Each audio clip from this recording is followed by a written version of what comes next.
Welcome to Learn for Success. तो कैसे हैं आप सब? आई होप आप सब स्वस्थ होंगे, मस्त होंगे और अपनी प्रिपरेशन बहुत अच्छे से कर रहे होंगे।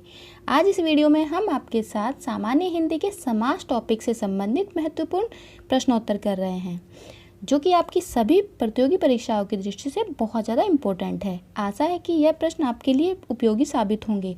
तो चलिए स्टार्ट करते हैं। और हाँ, स्टार्ट करने के साथ साथ अपने स्कोर भी नोट डाउन करते जाना है, ताकि आप जान सको कि आपकी प्रिपरेशन किस लेवल पर है।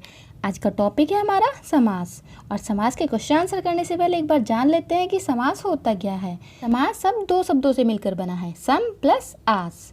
सम का मतलब क्या होता है? संक्षिप्त, और आस का कथन या फिर शब्द। इन दोनों के मेल से बना है, जिसका अर्थ होता है संक्षिप्त कथन या शब्द। समास प्रक्रिया में शब्दों का संक्षिप्तीकरण किया जाता है, मतलब हम किसी भी शब्द को बहुत ज़्यादा शॉर्ट में लिख सकते हैं। ठीक है।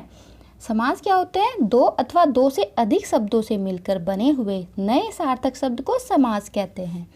तो फर्स्ट क्वेश्चन देखिए। फर्स्ट क्वेश्चन है हमारा, देशांतर में कौन सा समास है? तो इसके ऑप्शन है हमारे, ऑप्शन ए द्वंद्व समास, बी तत्पुरुष समास, सी बहुव्रीहि समास या फिर डी द्विगु समास। तो इसका आंसर क्या होगा? देशांतर में तत्पुरुष समास है, तो ऑप्शन हमारा बी राइट होगा। ठीक है। अब तत्पुरुष समास कौन सा होता है जानते हो आप? जिस समास में बाद का अथवा जो उत्तर पद होता है वो प्रधान होता है और दोनों पदों के बीच का कारक चिन्ह लुप्त हो जाता है, उसे तत्पुरुष समास कहते हैं। ठीक है। नेक्स्ट क्वेश्चन देखिए।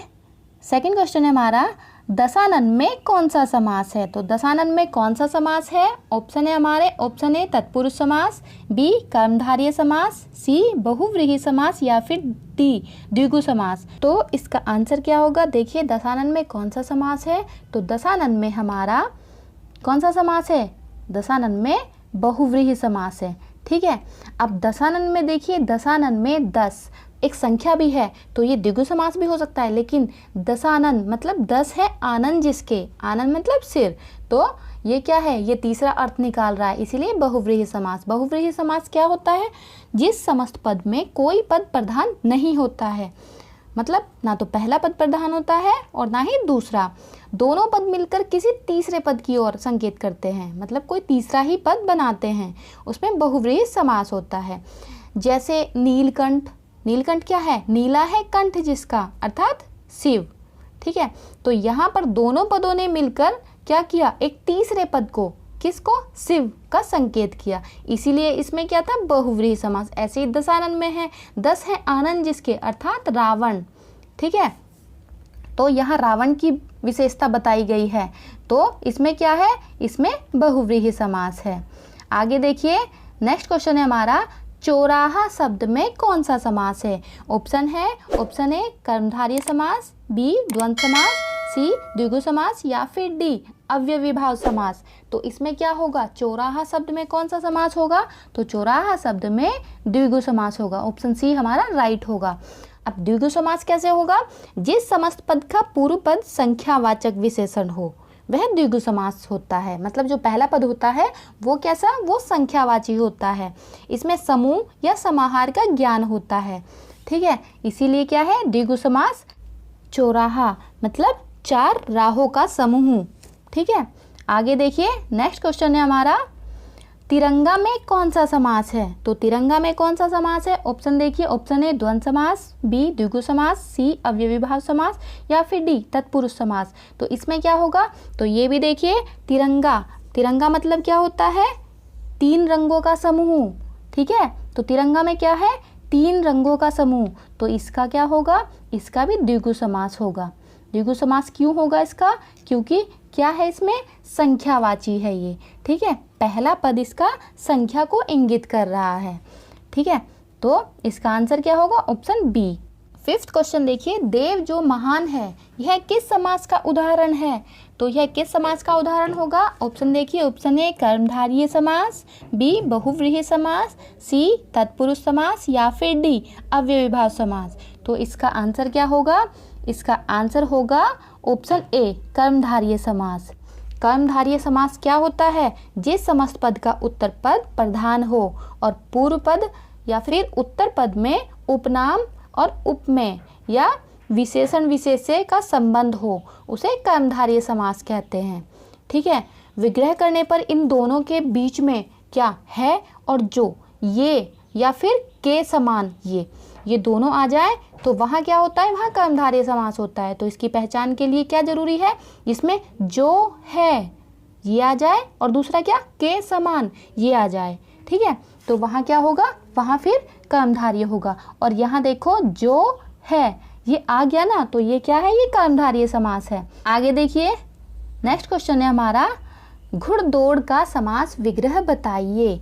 तो घुड़दौड़ क्या है, घुड़दौड़ का समास विग्रह बताना है। ऑप्शन देखिए, घोड़े जैसी तेज दौड़, ऑप्शन बी है घोड़े की दौड़, सी है दौड़ने वाला घोड़ा, या फिर डी घोड़ा और दौड़। तो इसका आंसर क्या होगा, इसका आंसर देखिए, इसका आंसर होगा ऑप्शन बी घोड़े की दौड़। तो घुड़दौड़ का क्या होगा, घोड़े की दौड़। नेक्स्ट देखिए, नेक्स्ट है हमारा, राजपुत्र में कौन सा समास है। तो राजपुत्र में कौन सा समास होगा, तत्पुरुष समास, द्विगु समास, द्वंद्व समास या फिर कर्मधारय समास। तो कौन सा समास होगा इसमें, इसमें क्या है, राजपुत्र अर्थात राजा का पुत्र। तो राजा का पुत्र मतलब का, इसमें क्या हो गया, इसमें संबंध आ गया। तो क्या है इसमें, कारक, कारक चिन्ह है इसमें। कारक चिन्ह कौन सा है, संबंध कारक, का की के। ठीक है, तो इसका आंसर क्या होगा, इसका आंसर होगा ऑप्शन ए तत्पुरुष समास। ठीक है, इसका आंसर क्या है, तत्पुरुष समास। आगे देखिए, जिस समास का पूर्व पद अर्थात पहला पद प्रधान हो उसे कौन सा समास कहते हैं। तो उसे कौन सा समास कहते हैं, ऑप्शन ए संबंध तत्पुरुष, बी कर्मधारय, सी अव्ययभाव या फिर डी द्वंद्व समास। तो इसमें से आंसर क्या होगा इसका, इसका आंसर होगा अव्ययभाव समास। क्यों, क्योंकि इसमें पहला पद प्रधान, इन्होंने पूछा है ना जिसमें पहला पद प्रधान हो, तो ये किस में होता है, ये अव्ययभाव समास में होता है। ठीक है, आंसर क्या है, ऑप्शन सी इसका राइट आंसर होगा। आगे देखिए, योगदान में कौन सा समास है। तो योगदान में कौन सा समास होगा, बहुव्रीहि समास, अव्ययभाव समास, तत्पुरुष समास या फिर कर्मधारय समास। तो इसका आंसर क्या होगा, इसका आंसर होगा ऑप्शन सी तत्पुरुष समास। ठीक है, तो आगे देखिए, तत्पुरुष समास के कितने भेद होते हैं। तो तत्पुरुष समास के कितने भेद होते हैं, ऑप्शन देखिए, ऑप्शन ए 4 भेद होते हैं, बी 10 भेद होते हैं, सी 8 भेद होते हैं या फिर डी 6 भेद होते हैं। तो तत्पुरुष समास के कितने भेद होते हैं, इसका आंसर होगा ऑप्शन डी 6 भेद होते हैं। अब 6 भेद कौन से होते हैं, कारक, जितने भी हमारे कारक होते हैं वो ही सब तत्पुरुष में होते हैं। अब कारक तो हमारे 8 होते हैं, ठीक है, लेकिन जो हमारा पहला और लास्ट का कारक होता है मतलब कर्ता कारक और संबोधन कारक, ये दोनों कारक तत्पुरुष में नहीं शामिल होते। ठीक है, इनसे अलग जितने भी 6 कारक हैं हमारे, वही सब तत्पुरुष समास में के अंतर्गत आते हैं। ठीक है, तो इसका राइट आंसर क्या होगा, इसका राइट आंसर होगा ऑप्शन डी 6 भेद होते हैं। ठीक है, आगे देखिए, नेक्स्ट है हमारा, समास कितने भेद होते हैं, अर्थात समास के कितने भेद होते हैं। तो समास के कितने भेद होते हैं, ऑप्शन देखिए, ऑप्शन ए 3 भेद होते हैं, बी 9 भेद होते हैं, सी 6 भेद होते हैं या फिर डी 8 भेद होते हैं। तो कितने भेद होते हैं इसके समास के, तो समास के भेद होते हैं 6। अगर आपसे एग्जाम में पूछा जाए कि समास के मूल रूप में कितने भेद होते हैं, मतलब मूल रूप में कितने समास होते हैं, तो इसका आंसर क्या होगा, फिर होगा आपका 4।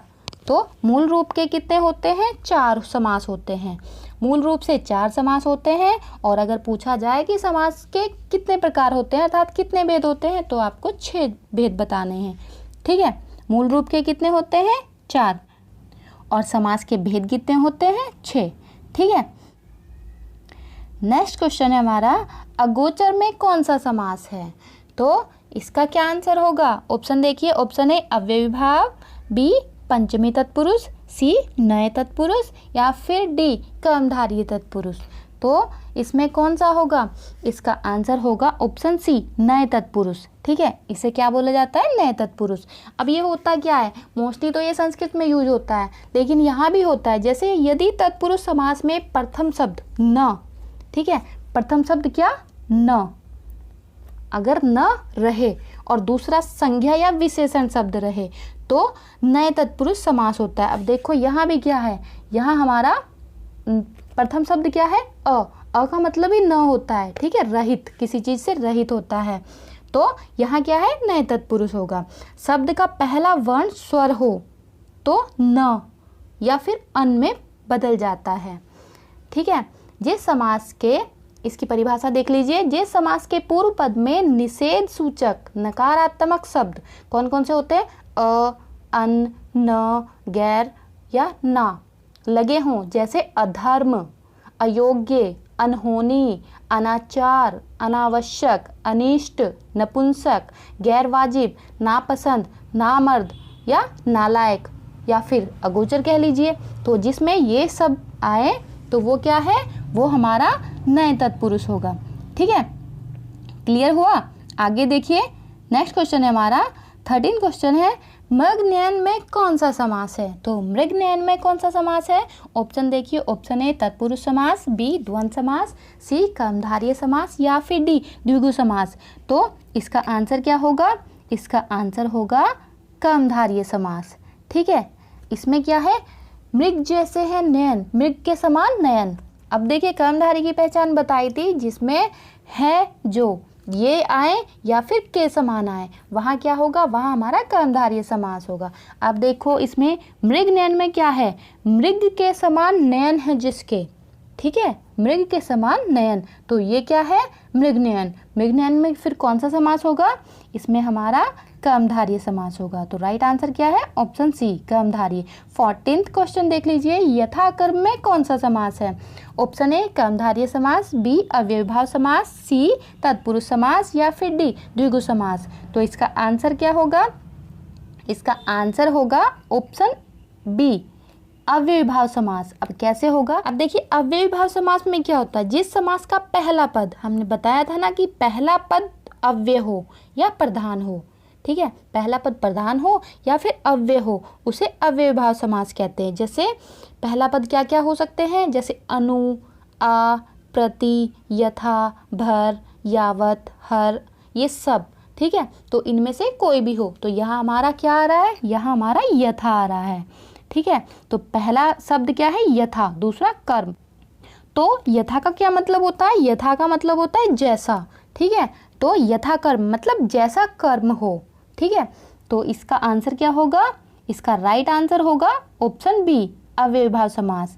आगे देखिए, नेक्स्ट क्वेश्चन है हमारा, राधा कृष्ण में कौन सा समास है। तो राधा कृष्ण में कौन सा समास है, ऑप्शन देख लीजिए, ऑप्शन ए द्वंद्व समास, बी द्विगु समास, सी तत्पुरुष समास या फिर डी अव्ययीभाव समास। तो इसका राइट आंसर क्या होगा, राधा कृष्ण। राइट आंसर क्या होगा इसका, इसका राइट आंसर होगा ऑप्शन ए द्वंद्व समास। अब द्वंद्व समास कैसे होगा, जिस समास में दोनों पद प्रधान हो, ठीक है, जिस समास के दोनों ही पद प्रधान हो, मतलब पहला या दूसरा ना हो के दोनों ही प्रधान हो, और विग्रह करने पर हमें क्या मिले, जैसे हम इसको तोड़ते हैं, दो शब्दों को तोड़ते हैं उसे विग्रह कहते हैं, और विग्रह करने पर हमें क्या मिले, इसमें और, एवं, या, अथवा, ठीक है। या तो दोनों सेम सेम हो और बीच में और आ जाता है, या फिर यहाँ क्या है, अपोजिट वर्ड भी होता है, ठीक है, जो एक दूसरे के अपोजिट होते हैं, और बाद में क्या हो जाए, दोनों पदों के बीच में योजक चिन्ह आ जाता है। योजक चिन्ह क्या होता है, योजक चिन्ह जो राधा और कृष्ण के बीच में है, ठीक है। तो योजक चिन्ह जहाँ आ गया वहाँ हमारा क्या होगा, द्वंद्व समास होगा। क्लियर हुआ। इसका आंसर क्या होगा, इसका आंसर ऑप्शन ए द्वंद्व समास होगा। आगे देखिए, वनवास, वनवास में कौन सा समास है। ऑप्शन ए द्वंद्व समास, बी कर्मधारय समास, सी अव्ययीभाव समास या फिर डी तत्पुरुष समास। तो इसका आंसर क्या होगा, आपने गैस कर ही लिया होगा, इसका आंसर होगा ऑप्शन डी तत्पुरुष समास, ठीक है। आगे देखिए, आगे हमारा 17 क्वेश्चन है, पंचवटी में कौन सा समास है। तो पंचवटी में कौन सा समास होगा, ऑप्शन ए द्वंद्व समास, बी द्विगु समास, सी कर्मधारय समास या फिर डी तत्पुरुष समास। तो इसमें पंचवटी, पंचवटी क्या होता है, पंचवटी में आपको कुछ समझ में आया। पंचवटी में पहले क्या है, स्टार्टिंग में ही पंच मतलब पाँच, आ गया ना, तो संख्या आ गई। तो संख्या से आपको समझ में आ ही गया होगा। तो इसका राइट आंसर क्या होगा? इसका राइट आंसर होगा द्विगु समास। ठीक है, क्या होगा इसका राइट आंसर? द्विगु समास। आगे देखिए, नेक्स्ट क्वेश्चन है हमारा, अनायास में कौन सा समास है? तो अनायास में कौन सा समास है? ऑप्शन ए द्वंद्व समास, बी द्विगु समास, सी कर्मधारय समास या फिर डी नए समास। अब देखिए, इसमें भी आपको कुछ ना कुछ तो समझ में आया ही है। इसमें क्या है? इसमें स्टार्टिंग में ही अ आ गया ना। और अ का हमने अभी थोड़ी देर पहले क्या बताया था कि जहाँ नकारात्मक निषेध सूचक शब्द आए वहाँ कौन सा समास होता है? वहाँ हमारा कौन सा समास होगा? वहाँ नए तत्पुरुष होता है। ठीक है, कौन सा तत्पुरुष? नए तत्पुरुष होता है। आगे देखिए, चक्रपाणी में कौन सा समास है? तो चक्रपाणी में कौन सा समास होगा? ऑप्शन ए अव्ययभाव समास, बी तत्पुरुष समास, सी बहुव्रीहि समास या फिर डी कर्मधारय समास। तो इसमें क्या होगा? चक्रपाणी। चक्रपाणी क्या होता है? चक्रपाणी होता है, चक्र है पाणी में जिसके, मतलब पाणी मतलब हाथ में जिसके। तो ये क्या है? ये कुछ नया ही शब्द दे रहा है। चक्रपाणी, चक्र है हाथ में जिसके, पाणी मतलब हाथ में। ठीक है, तो किसके हाथ में होता है चक्र? चक्र होता है विष्णु के हाथ में। तो ये क्या है? पहला पद प्रधान नहीं है, दूसरा भी प्रधान नहीं है। इन दोनों के मिला के हमें कोई तीसरा नया ही पद मिल रहा है। ठीक है, और ये किस में होता है? ये होता है बहुव्रीहि में। तो इसका आंसर क्या होगा? इसका राइट आंसर होगा, क्या होगा? इसका राइट आंसर होगा ऑप्शन सी बहुव्रीहि समास। ठीक है, आगे देखिए, नेक्स्ट क्वेश्चन है हमारा, जिस समास में उत्तरखंड प्रधान हो वह समास क्या कहलाता है? तो उत्तरखंड किसे कहते हैं? उत्तरखंड कहते हैं बाद वाले को। ठीक है, पहला पद और दूसरा पद, दूसरे पद को उत्तर पद भी कहते हैं या उत्तरखंड भी कहते हैं। तो ये तो आप समझ ही चुके होंगे अब तक कि उत्तरखंड कौन सा होता है? उत्तर पद प्रधान कौन से समास में होता है? ये कौन से में होता है? अव्ययभाव समास में नहीं होता, बहुव्रीहि में, इसमें भी नहीं होता। ठीक है, ना तो ये अव्ययभाव में होता है ना बहुव्रीहि में होता है। अव्ययभाव में पहला पद होता है, बहुव्रीहि में दोनों में से कोई भी नहीं होता। द्वंद्व समास में क्या होता है? इसमें दोनों ही पद प्रधान होते हैं। तो हमारा ऑप्शन क्या है? ऑप्शन बी हमारा बच्चा तत्पुरुष समास। तो तत्पुरुष समास में ही उत्तर पद प्रधान होता है। ये हमारा राइट आंसर है। ठीक है, राइट आंसर क्या है? ऑप्शन बी तत्पुरुष। आगे देखिए, सुपुरुष में कौन सा समास है? तो सुपुरुष मतलब अच्छा पुरुष। ठीक है, तो इसमें कौन सा समास होगा? ऑप्शन देख लीजिए, ऑप्शन ए द्विगु समास, बी द्वंद्व समास, सी कर्मधारय समास या फिर डी अव्ययभाव समास। तो इसका राइट आंसर क्या होगा? सुपुरुष, अच्छा है जो पुरुष। ठीक है, सु मीन्स क्या होता है? अच्छा। तो अच्छा है जो पुरुष, तो इसमें क्या? इसमें है और जो हमें मिल गया ना। तो इसका राइट आंसर क्या होगा? इसका राइट आंसर होगा कर्मधारय। सिंपल है ना, समझ में आया? आगे देखिए, नेक्स्ट क्वेश्चन है हमारा, सागपात में कौन सा समास है? ठीक है, तो सागपात, इसमें कौन सा समास होगा? इसमें ऑप्शन देख लीजिए, द्विगु समास, अव्ययभाव समास, द्वंद्व समास या फिर कर्मधारय समास। तो इसका राइट आंसर क्या होगा? अब देखो, सागपात, इन दोनों के बीच में क्या है? इन दोनों के बीच में योजक चिन्ह है। मतलब अगर हम इसका विग्रह करेंगे तो क्या होगा? साग और पात, मतलब बीच में हमें और मिल गया। तो इसका राइट आंसर क्या होगा? इसका राइट आंसर होगा द्वंद्व समास। ठीक है, तो आगे देख लीजिए, देवासुर में कौन सा समास है? तो देवासुर में कौन सा समास होगा? ऑप्शन ए तत्पुरुष समास, बी बहुव्रीहि समास, सी द्वंद्व समास या फिर डी कर्मधारय समास। अब अगर हम देवासुर को क्या करें? देवासुर को हम विग्रह करें तो क्या मिलेगा हमें? देव और असुर। ये जरूरी नहीं होता कि हर द्वंद्व समास में हमें बीच में योजक चिन्ह मिले, कहीं कहीं नहीं भी मिलता है। ठीक है, तो यहाँ योजक चिन्ह का लोप है, लेकिन हमें क्या और तो मिल रहा है ना, विग्रह करने पर और मिल रहा है। तो यहाँ क्या होगा?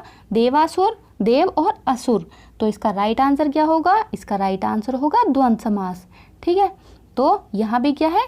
द्वंद्व समास। आगे देखिए, आगे हमारा 24 क्वेश्चन है, देश प्रेम में कौन सा समास है? देश के लिए प्रेम, बहुत अच्छी बात है। आगे देखिए, ऑप्शन है इसके, ऑप्शन ए तत्पुरुष समास, बी द्विगु समास, सी बहुव्रीहि समास या फिर डी अव्ययभाव समास। तो राइट आंसर क्या होगा इसका? इसका राइट आंसर होगा तत्पुरुष समास। ठीक है, देश के लिए प्रेम, तो के लिए हमें मिल रहा है ना, तो के लिए क्या है? के लिए किस में होता है? संप्रदान कारक में। तो संप्रदान कारक किस में मिला हमें, ये तत्पुरुष समास में होगा। तो राइट आंसर क्या हो जाएगा, राइट आंसर हो जाएगा ऑप्शन ए तत्पुरुष समास। आगे देखिए लास्ट क्वेश्चन है हमारा, कन्यादान में कौन सा समास है। तो ऑप्शन देख लीजिए, ऑप्शन ए तत्पुरुष समास, बी द्विगु समास, सी कर्मधारय समास या फिर डी द्वंद्व समास। अब देखिए कन्यादान मतलब कन्या का दान, ठीक है। कन्या का दान कब करते हैं, शादी में करते हैं ना, जब कन्या की शादी करते हैं तब उसमें क्या करते हैं, विवाह के टाइम पर कन्यादान करते हैं, मतलब हमने अपनी कन्या का दान कर दिया है, ठीक है। इसमें हमें कौन सा कारक मिला, का की के, तो ये कौन सा होता है, ये होता है संबंध कारक। तो संबंध कारक अर्थात जितने भी कारक है वो किस में मिलते हैं हमें, वो सारे हमें मिलते हैं तब तत्पुरुष समास में। किस में मिलते हैं, तत्पुरुष समास में। तो इसमें क्या होगा, आंसर क्या होगा, ऑप्शन ए तत्पुरुष समास, ठीक है। तो राइट आंसर क्या है इसका, तत्पुरुष समास, ठीक है। तो ये थे आज के हमारे समाज से related question answer. I hope आपको पसंद आए होंगे। वीडियो आपको कैसी लगी कमेंट सेक्शन में ज़रूर बताइए। अगर आपको इसकी पीडीएफ चाहिए तो आप हमारे टेलीग्राम चैनल को ज्वाइन कर सकते हैं, वहाँ सभी वीडियोज़ की पीडीएफ अवेलेबल है। और हाँ, आपके कितने क्वेश्चन सही हुए ये आप हमें ज़रूर बताइए। वीडियो को लाइक एंड शेयर कीजिए। अगर अब तक आपने हमारा चैनल सब्सक्राइब नहीं किया तो प्लीज़ सब्सक्राइब कर लीजिए और बेल आइकन को भी प्रेस कर लीजिए, क्योंकि हम आपके लिए ऐसे ही इम्पोर्टेंट टॉपिक पर वीडियोस लाते रहेंगे। Thanks for watching my video.